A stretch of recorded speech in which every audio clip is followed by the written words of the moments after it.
sorry, Katie Wilson. My brother recently told me I was maybe a bit too harsh on the new mayor of Seattle.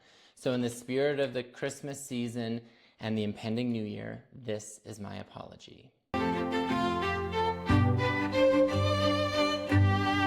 My ongoing thesis on our Western world is that the very foundation of our life is crumbling, and most of us are not even aware of it. We are not aware of how entwined our lives are with the infrastructure that supports us. This may not be the most glamorous or politically exciting concept, but it's the truth.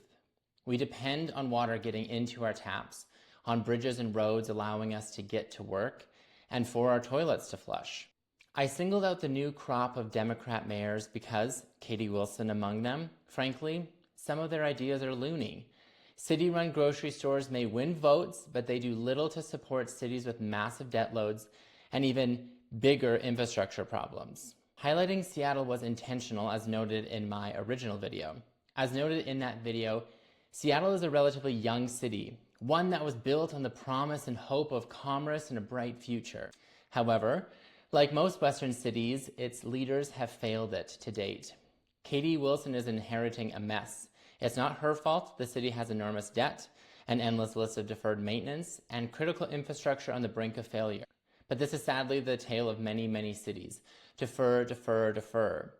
But that is also the nature of the election cycle. To get votes, you need to make a platform to entice citizens for those votes.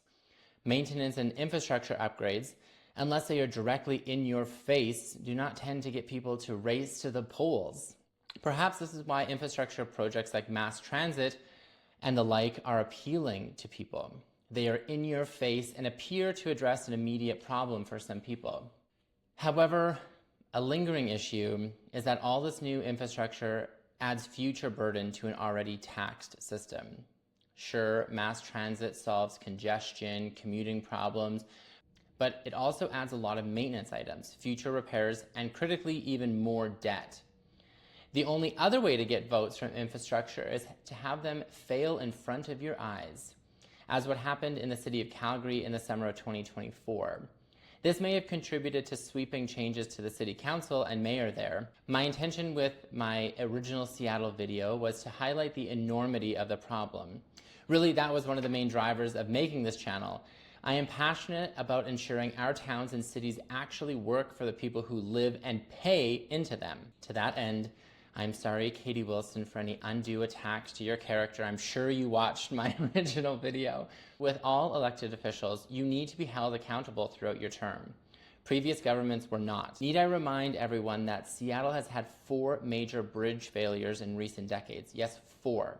So citizens, look alive and learn about the systems that keep you alive.